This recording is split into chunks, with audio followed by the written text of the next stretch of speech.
Chapter 4. Back inside, she headed for her kitchen and her trusty electric tea kettle. Her soon-to-be ex-husband always headed for the bottle when he found a situation stressful. When she'd lived with him, she'd always gone to her room to get away. Tea had never been part of the equation. But now it was the solace she needed. And given what she'd been through, it was very necessary. Besides, it could be much worse. It wasn't like she was pouring alcohol into her tea. Although, if she'd had any around, she might today. But with money so tight, she had none to spare for such an indulgent item. She put the tea kettle back on, glaring at the stove. If only she could figure out how that thing was supposed to work properly. She knew all about cooking shows and cooking videos and stuff, but somehow, whenever she tried a recipe, it ended up being a big mess or only half done. And she just didn't understand how it was all supposed to go together. She wondered about taking a cooking class, but again, there was the money issue. On top of that, she didn't want anybody to know how absolutely inept she was in the kitchen. Nan had told Doreen that boiling eggs was simple, just a pot of water and eggs. But she had yet to try it. Partially because of the damn stove. She couldn't seem to get it to light properly. She should have mentioned it to Mac. She pulled out her phone intending to call him, but realized how much she'd been leaning on him lately. That wasn't fair to him. As long as she had an electric tea kettle, she could plug that in and have tea and broth. She also had a microwave, and was learning to use that. With another cup of tea, she headed back outside to the rear garden. As soon as she stepped out the kitchen door, she saw the mess from the fence. She sighed, but was distracted as Muggs ran straight for the open edge along the creek. "Muggs, you stay on the property," she warned. Muggs turned to look at her. And then, ignoring her, wandered to the other side of the gate. The gate still stood, which was foolish because the fence around it was gone. Stepping back into the house, she rummaged in Nan's messy front hall closet and found a pair of gardening gloves. They weren't very thick, but they would do for the moment. Taking her tea, she walked back outside again and sat on a big rock. With the clippers, she cut apart the wire fencing. She laid the poles neatly on one side, then, with manageable pieces of the wire fencing, stretched them out and stacked them up. It was hot, dusty work. But it was honest work, and she appreciated that. It was also unpaid work. And that sucked big time. However, the weather was perfect for gardening work. By the time she straightened and rubbed her lower back, several hours had passed.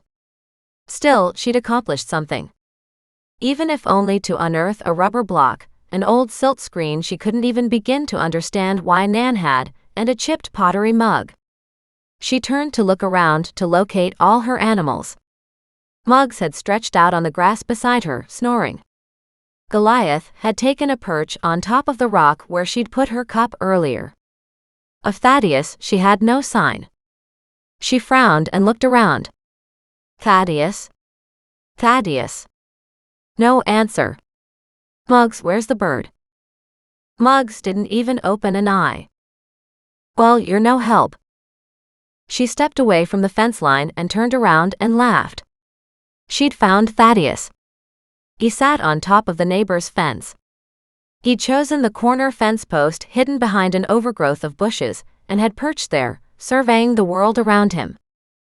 "How come you didn't answer when you were called, Thaddeus?" He turned, fixed her with a gimlet eye, and then immediately swiveled his head back in the direction he'd been staring. Curious, she walked closer, picking her way through the overgrown garden to see what the bird had found. She peered around the neighbor's fence, staring at the beautiful creek, and asked Thaddeus, "What are you looking at?" In a voice that she hadn't heard before, Thaddeus said, "Old bones." "Old bones." She groaned. "You have a horrible turn of phrase. You know that, right?" He made a weird cry and flew off the fence post. But Thaddeus wasn't meant to fly anymore. Not only was one of his wings gimped, but apparently the wing feathers were supposed to stay clipped, so he couldn't fly. She hadn't done anything about it, but Nan had, although she had warned Doreen that he didn't fly well anyway. As she watched, Thaddeus made a half-crash landing at the edge of the brook, the long grass flattening beneath him. She hated the thought that immediately came to mind. Seeing one dead body in the creek was more than enough for anybody. She headed over to see what Thaddeus was up to. He sat perched on a rock and just stared. With her heart sinking, she walked closer. "What's the matter, Thaddeus?" Muggs, suddenly awake, barked and raced up behind her. "I wasn't going for a walk, Muggs." But Muggs ignored her and raced ahead to where Thaddeus sat. Muggs parked his butt with surprising force beside the parrot. She laughed. "Well, it's not like you're a pointer or a search and rescue dog giving me signals. So I don't know what the heck your problem is." In fact, she'd never seen Muggs act like he had since they'd arrived here at Nan's house. She glanced back, but Goliath appeared completely unconcerned about their antics. In fact, his eyes were closed. She took the last few steps out to the edge of the creek and studied the water. "See? Nothing's there, guys." But the dog and the bird weren't listening. She took several more steps down the creekway, but she couldn't see anything wrong or out of place. She smiled with relief. That was a good thing. She'd had her full share of dead bodies already. The longer she looked, the better she felt. She motioned to Muggs. "Come on, Muggs. Let's go home." Of course, she was already home, only a few feet past her property line. But still Muggs stared at the water, and so did Thaddeus. She groaned and decided to play the game too. She walked over to stand directly behind them and asked, "What are you looking at?" Just then an orange streak ripped past her, and Goliath appeared. Somehow he'd woken up, maybe realizing he was all alone. He approached the creek from a few feet up the path, and hopped onto a rock in the middle. "You like water?" Doreen asked in disbelief. Goliath shot her a look. She wasn't sure what she was supposed to make of it. It was a cross between "don't be a stupid idiot" and "of course I love water. All cats do." Not. She shook her head at her fanciful thoughts until Goliath also stared down at the water. Now all three of them, from different spots, were focused on a point in the middle. She groaned. "I don't know what the hell you guys are looking at. Not sure I want to either." Nevertheless, she grabbed a stick and poked the creek bed, which only had a couple inches of water in it at this spot. But even as she poked it, the silt moved, and the water picked up the sand and carried it down the creek. And left the spot just underneath clean. And damn if she didn't find something white and creepy. Was that another bone? "That doesn't mean it's a human bone," she muttered, swallowing hard. "No reason to suspect anything human is here. It could be a raccoon bone. It could be a squirrel bone. Hell, it could be a rock." Yet seeing it reminded her of the other bone she'd found in Mac's mom's begonia bed. Even though it hadn't been confirmed as a human bone, Doreen worried that it was. But here, she had to know for sure. She took off her shoes and socks and stepped into the water. And cried out, "Holy crap, that's cold." She leaned down and brushed away whatever was half covering the item. As she picked it up, she laughed. "See? It's not a bone at all, you guys." It was a small ivory case. With a lid. It was beautiful. She studied it and gave a crow of delight. Pretty etchings were on the side. "Will you look at this?" She tried to open the lid, but it was sealed or stuck. She flipped it around, looked at it, had no way to see what was inside, and didn't want to shake the box for fear of breaking up whatever could be hidden there if anything, but she did find a name on the underside. "Betty Miles," she said out loud. She turned to the animals and said, "Nice discovery, guys. Maybe we could find this Betty Miles online and notify her. She probably wants us to return her property."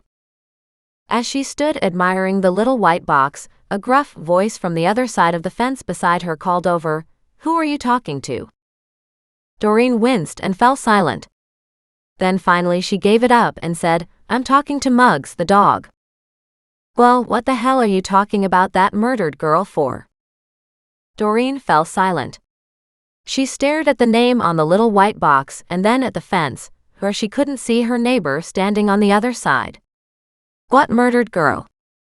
"Betty Miles," her neighbor said in a querulous voice. "Isn't that the name you just said?" The neighborhood had made a point of fencing the entire back of the creek, so they couldn't even see the water.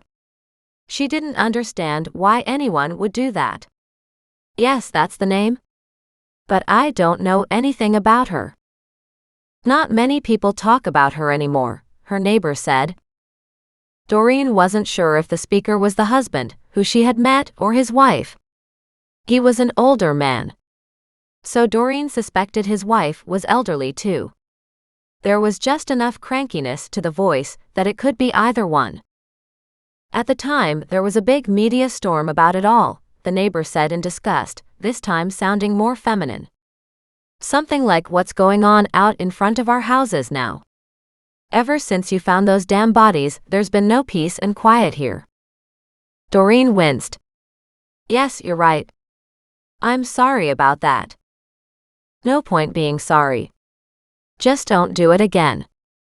Maybe these people will finally realize nothing is here to see, and they will take off. Can't happen soon enough." She decided it must be the man from next door. There was just something male about the way he said those last words. Hopefully they'll leave soon. She hesitated and then asked, "What can you tell me about this Betty Miles?"